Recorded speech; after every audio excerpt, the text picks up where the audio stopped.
នេះនាងខ្ញុំសូមអនុញ្ញាតគោរពជម្រាបជូនដល់អង្គវិធីទាំងមូលអំពីគោលបំណងកម្មវិធីទិវាសហគ្រិនស្ត្រីកម្ពុជាប្រចាំឆ្នាំ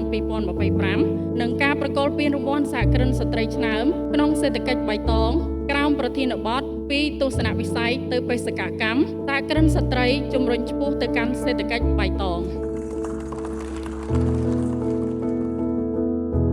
ក្រុមប្រឹក្សាវិបាលអាណត្តិទី5បានឯកភាពសម្រាប់ដាក់នៅផែនការទិសដៅជាយុទ្ធសាស្ត្រឆ្នាំ2025-2027ដោយផ្ដោតទៅលើអាទិភាពចំនួន5ហើយសំខាន់គឺគោលដៅអភិវឌ្ឍប្រកបដោយចីរភាព Sustainable Development ដែលមាន SDG 3, 5, 8, 9 និង 17 ចូលរួមចំណែកយ៉ាងខ្លាំងក្នុងការកសាងសមត្ថភាពសហគ្រិននៅភាពស្ត្រីភាពជាអ្នកដឹកនាំការគ្រប់គ្រងនិងអភិវឌ្ឍអាជីវកម្មដើម្បីបង្កើនភាពធន់ការពង្រឹងនិងពង្រីកអាជីវកម្មឲ្យមានភាពរឹងមាំនិងបន្តជំរុញភាពរីកចម្រើនឆ្ពោះទៅកាន់សេដ្ឋកិច្ចបៃតងប្រកបដោយចីរភាព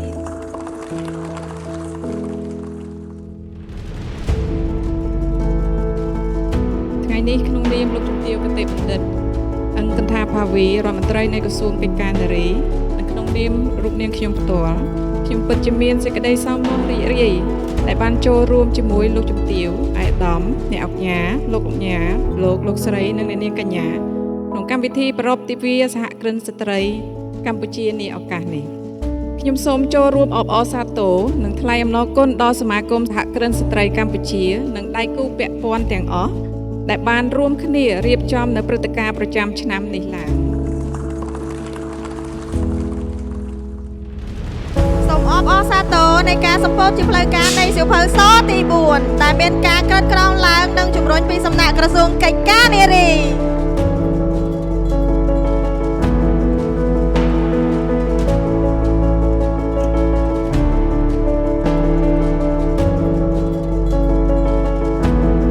អបអរសាទរនៃការសម្ពោធជាផ្លូវការនៃ We Business Card នៅក្នុងកម្មវិធីទិវាសហគ្រិនស្ត្រីប្រចាំឆ្នាំ2025